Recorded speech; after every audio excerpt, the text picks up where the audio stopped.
Well, hello, all my sexy friends. This is Shara. How are you?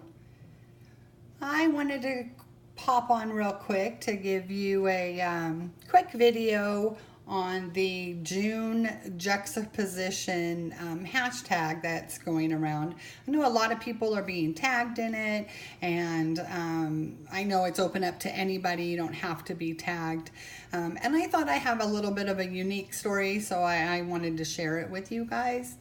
I had dabbled in adult coloring since my stroke in 2011.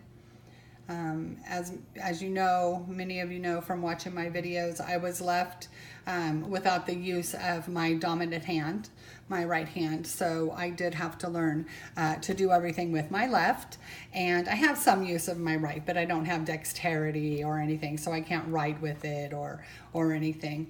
And you know, I was doing fine. I actually even taught classes after my stroke and was able to write up on the whiteboard and everything. But you know, it wasn't the same. So I had gotten with some community members here in the downtown area. There's some community functions, and one of them was Color Me Calm, and we would just sit around, drink tea, listen to quiet music, and color. And you know, I dabbled with some gel pens, and mostly we just sat around and gabbed quietly. You know, it was fun.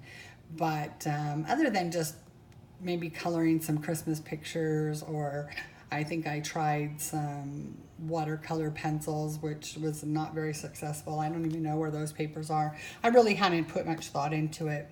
And in November of 2017, for Christmas gifts, I decided to make tranquility bags for my mother and my two sisters. And in there I put a coloring book and some adult level pencils, and I put a candle, and what else did I put in there? Tea and soft cozy slippers, and I put some dark chocolate, some incense. So and they put them in these really cute little cotton bags, and you know, just something different. When I was getting them, the books I got them were these Color Me series, and I got the Color Me Happy, Color Me Calm, Color Me to Sleep, I think it was called, and then the one Color Me Stress Free. So I thought they were so cute, I decided to get one for myself, and I got that in the beginning part of November, and I really didn't do much with it. I was busy getting things ready for the holidays and stuff. And I finally,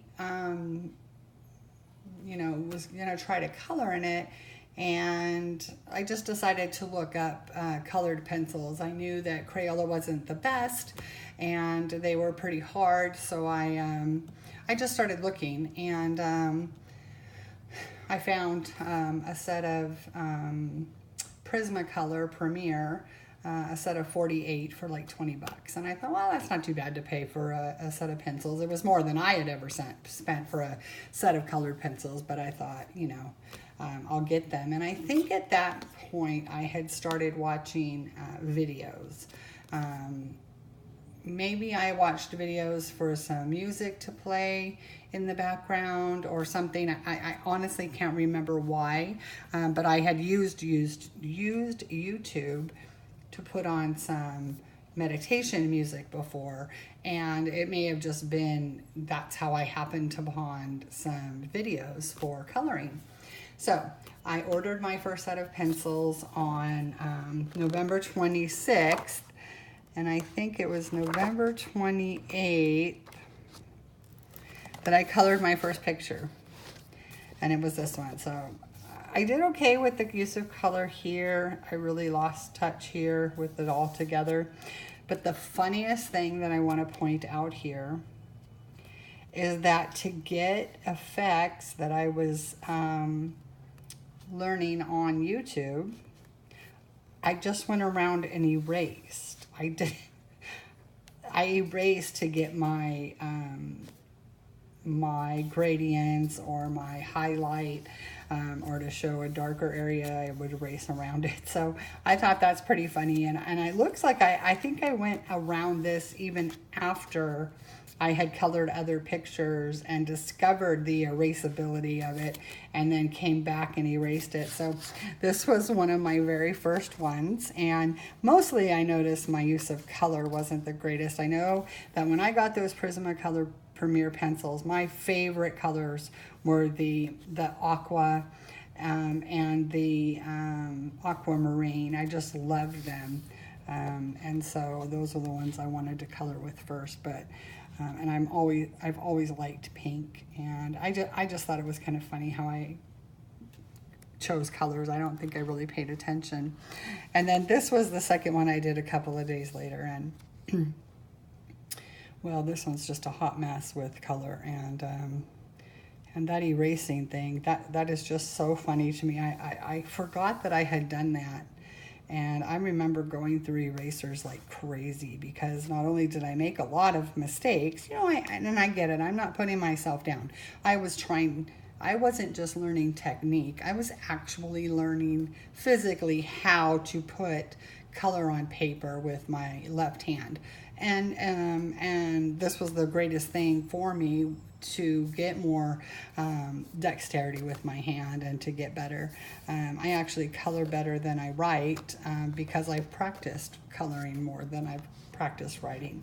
So, but mostly it's my choices of color that crack me up. And I think it's hysterical that I erased, and I can laugh with myself or at myself, because that's pretty darn funny. So this was, one of my second ones, and this was also done in December, so I started to get a little bit better about picking colors that complemented one another, and I think I was still erasing at this point, because we know the pencils are so pigmented that they would stay, but you can see that it appears that I was erasing to get a different effect. And so I really liked that I was doing that. And then I started really watching videos, and I started getting better. A couple months later, I think there's some in between here, but I was getting better with picking out colors that were more complementary, but I was still erasing, and I just think that's so funny. I wonder when I stopped doing that. Here's one that, this was actually in January, and this was one I was very proud of. I did erase to get the foam effect here, but I think that was a really good job. It made it look, more fluffy. I know it's not fluffy, but I pretty much, and I did some variation of color here, and, added some variation of color here. So I was really happy with this one. I remember being really proud of it. Oh, that was the second one I was supposed to show you, not a third. Let me see. I mean, not a first. Let me see what this one is. I have them labeled. This one, again, I erased, but I really was happy with myself with this one, because I used a nice variety of colors, and I, didn't just color it all one color in certain sections, but I still did go and erase to get a better effect. This is where I had started learning about coloring the flowers or things like this to get a highlight, and I just went in and erased it. So these ones, again, erasing, but I liked the use of color I was starting to get and learning that from watching videos. And then we'll get into, this was my last one, I think. That was one of my favorites. I'll show you that one in a minute. Let me get here. So then, okay, so this one was one I was really proud of. I don't think I had to erase as much. I was able to actually get gradient and a highlight in there, and I really was happy with my choice of colors that I did. So I remember being really proud of this one. So this was about 5 months after I had started coloring, or 4 months. And again, I think I got tired with the balloon with all the intricate pieces, but in the beginning I was, you know, having a lot of fun using the colors, and this was a nice one. I like this.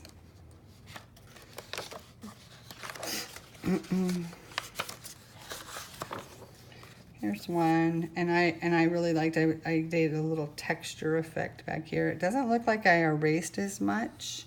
Like on the poppies, it doesn't look like I had to erase. I did look like I erased on the tickets, but I did this little swirly effect. I don't know if you can see it. It's hard for me to lift this book up. It's pretty heavy. If you can see, like, I did some swirl effects to give it some texture. I did a better job of coloring in the fence to give it some depth and texture. So this one I was pretty happy with.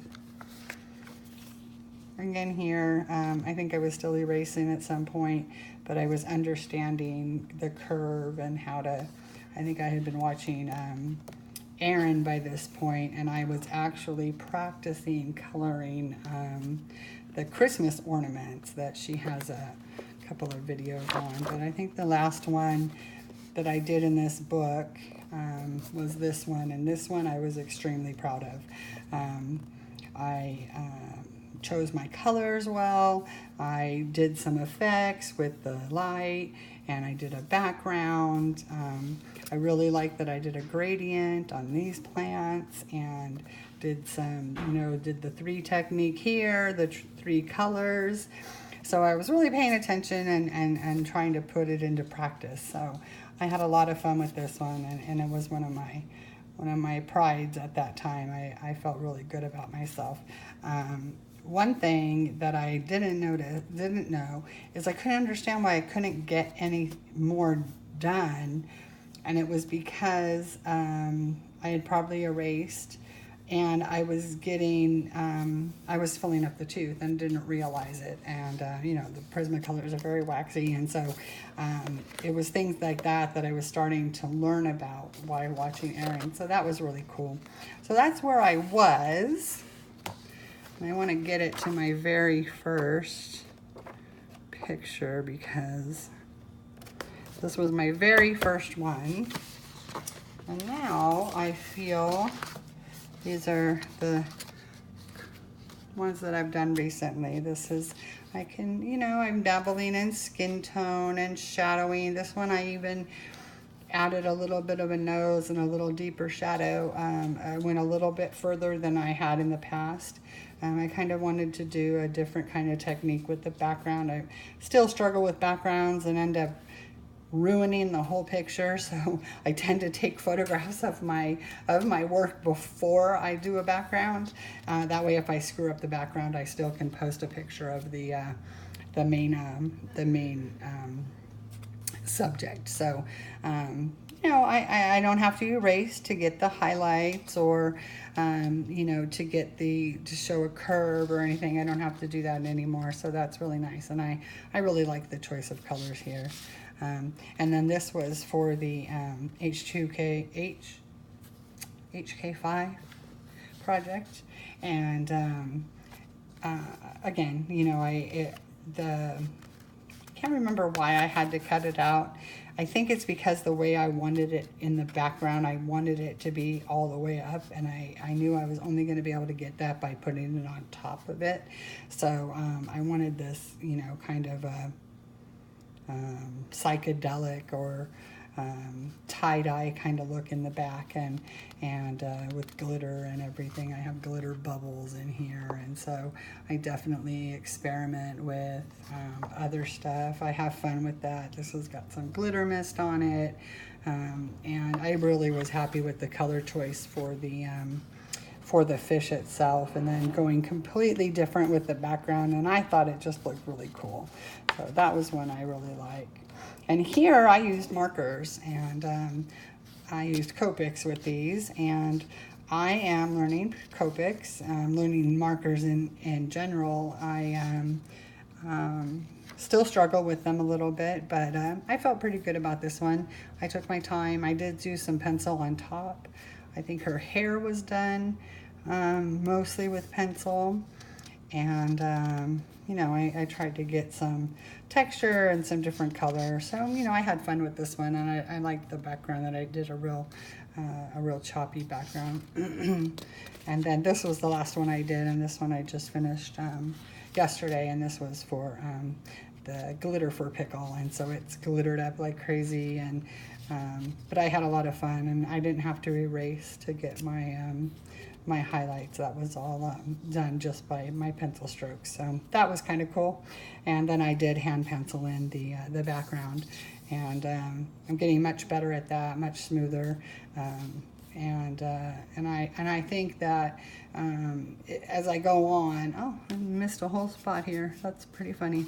You know, as I go on, I just get more and more comfortable using my left hand to do the work, and now I don't have to focus so much on the physical aspect of following the lines or heavy pressure or light pressure, or, you know, getting used to the actual mechanics of coloring with my left hand. Now I can, a year and a half later, I'm able to apply techniques. I'm able to, I used pastels in here, and then went over it with a white luminance pencil to kind of set it in, and then I sprayed it with the this one's, you know, all glitterified up, and used a gel pen. So I kind of used a lot of things on this one, and now, you know, I'm able to use different techniques, try things. I still have so much fun, and it's not as frustrating. Even though things may not work out the same way, it's not as frustrating as it was trying to fill in things and get my hand to move the way that I needed to get the flow. And I feel like I'm able to do that a lot better, and that makes me feel really good. So that's where I think I had a unique situation in showing my first to current pictures. Is it's not just about the techniques that I've learned and how I've grown that way. It's physically how my practicing and working it and doing it, I've physically been able to better the way that I color, and I'm sure it's helped with my writing. I know that it has helped with my writing, you know, when I write, and you know, even swatching and writing out the names of the pencils and stuff. All of that not only helps me get better with my left hand. I mean, I spent 44 years doing it one way, and I've spent the last 7 years trying to do it a way that's not natural for my body. It's not natural for me to use my left hand. So it's I think I lost my point, but that I've been able to grow and get better, and yeah, I wish I could remember what I was saying. It had to do with writing the swatches, and I just know that it's helped in other areas of my life, and it helps with, you know, my relaxation, and it's, you know, a fun hobby, and I've met so many wonderful people. So this here, from this, you know, where I was having to erase to get something, and I could see here that I really struggled with getting actual pencil on paper, that I, you know, it wasn't just about the color. I mean, I had problems with pencil strokes, and physically getting it down there. Yes, I had problems with color, and I think I've helped I think I've really improved there. But you can see my actual physical pencil strokes and the pressure and all of that from December 3rd of 2017 to June 13th of 2019 has significantly changed. My comfort level with holding a pencil and putting it to paper is, you know, leaps and bounds. You know, I just feel very natural to pick up a pencil and color.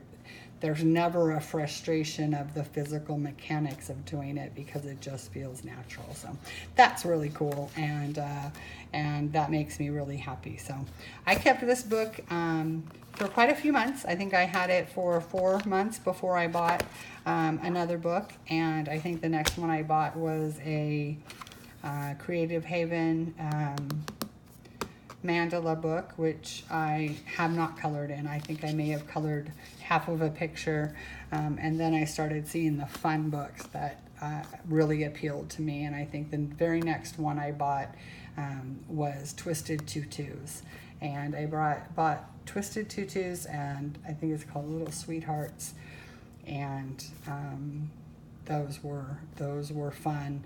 And then I discovered Fabiana Artanasio, and I got the Italian version of Cinderella, and I got Peter Pan, and then I went to New Zealand just a couple months, you know, from the time I purchased the Twisted Tutus and the Little Darlings to when, or the Little Sweethearts, to when I went to New Zealand. I purchased the Fabiana Atanasio, and that's when I really started doing well. And I have posted those pictures. They're on my Instagram at Shara Likes to Color and Chat. Seeing all of those that I did, double-page spreads, and my Tinkerbell was probably one of my favorite, and still is one of my favorite. First time I really ever did skin. And so my progression from there, from watching videos and getting on chats and seeing people like Aaron and Sammy, just, you know, it was tremendous. And so not only did it help get me into something that I just absolutely love, but it physically helped me recover from a stroke in a lot of ways. Even though my stroke had been, you know, 6 years prior, there's still things that can be accomplished. And even though I wasn't able to use my right hand to do this coloring, at least I used the hand that I do have available, and you know, grabbed the ball and went running with it. So I feel really good about that. And I had a lot of fun, and I'm still having a lot of fun. I love everything about coloring. I told you all that. I love everything from organizing my stuff, keeping it really neat and clean, to coloring, to buying stuff, to trying it out, to getting on chats. And now this new journey that I'm posting videos. I don't know when I'm going to go live again. It's a little bit more of a challenge than I thought it would be. I do really like making the videos, so I'm not sure if I'm going to go live. I did go over 100 subscribers, so I did a giveaway on Becky's stream. She was so awesome to let me do a giveaway on there, but I want to have, you know, my own giveaway for going over 100, and I think I'm going to do that from a filmed color and chat. I have a surprise for you guys tomorrow, and I'm very excited about it, and I'm looking forward to it. So I'm going to film that up tomorrow and post it, and I'm going to post this one here tonight. And so this was my June juxtaposition, and it's hashtag JuneJux. And I am not going to tag anybody. I was not tagged. I took it upon myself to do it because I wanted to explain my unique journey and show my side by side from where I was to where I am. and chat with you all. And I hope you guys are having a wonderful Friday and you enjoy your weekend. And I hope you guys have a very, very sexy weekend. I will talk to you later. Bye.